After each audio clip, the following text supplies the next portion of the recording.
Well, Anthony Albanese has joined Joe Biden and other Quad leaders at a meeting in Japan overnight. And the focus there was firmly on the stability of the Indo-Pacific as China continues to expand its power in the region. For more, we are joined by Nine's political editor, Charles Croucher in Hiroshima. Charles, hello to you. The Quad has issued a joint statement. Did China get a mention?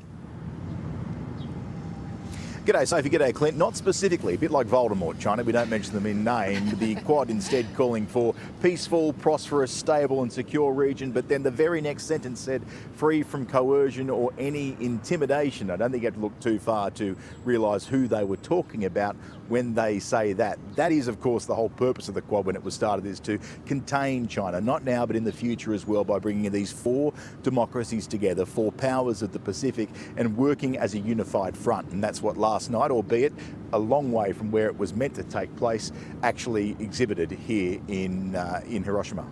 So our PM, Charles, and Joe Biden also had a one-on-one meeting. What actually came out of that?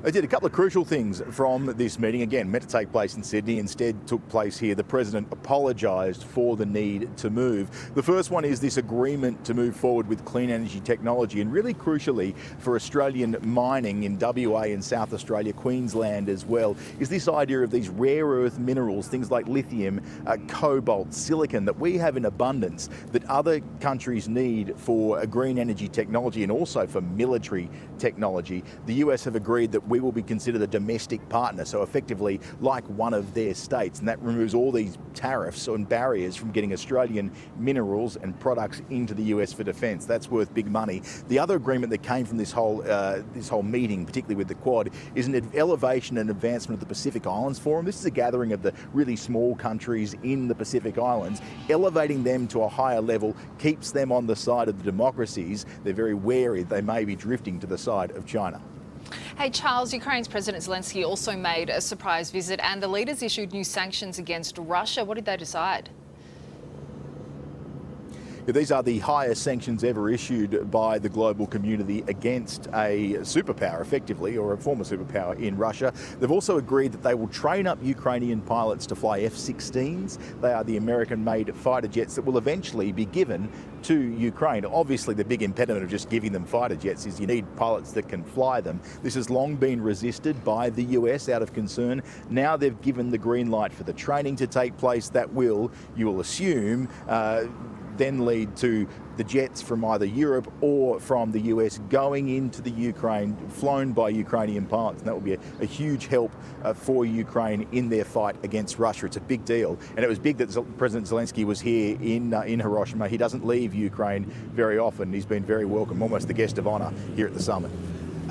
Crouch, just before you go, you're right now in Japan with the PM and the leader of the free world, who you appear to be getting along with famously. Let's check this out. This goes in stages. Mr. President, I've been in these negotiations before. Mr. President, can Shush up, okay? Thank you. Charles, you've been told. Shushed by a president. Brutal. How does that feel, mate? been told.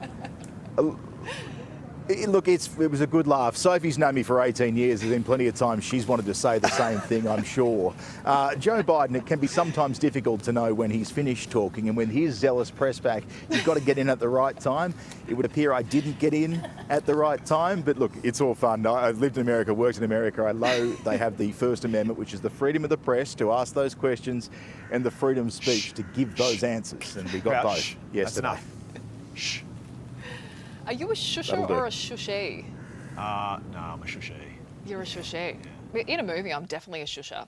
Shh. Crouch, thank you so much. How's that? Owned by the US president? I know, Charles. Fair enough. He can do what he wants.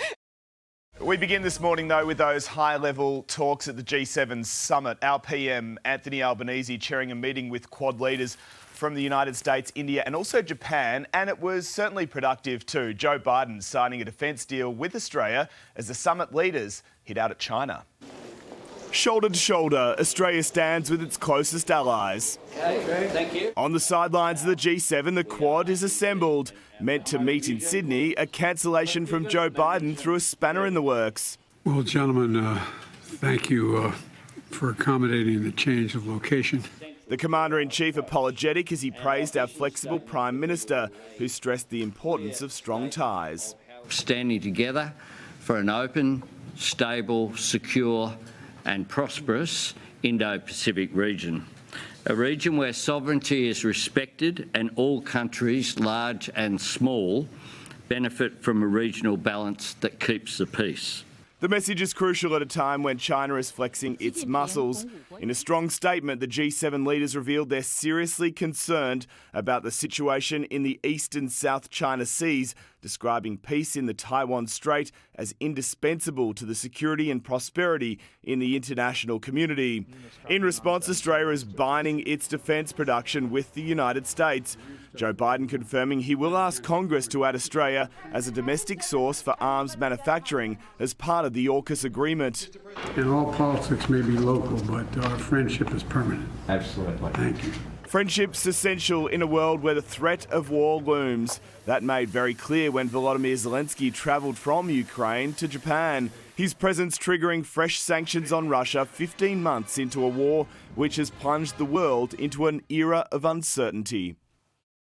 Yes, good morning to you. Lovely to have your company on this Sunday morning. We've got breaking news first up. Prime Minister Anthony Albanese has just spoken in Japan after he met with Quad leaders on the sidelines of the G7 summit. For more, let's bring in Nine's political editor, Charles Croucher. Charles, what did he have to say?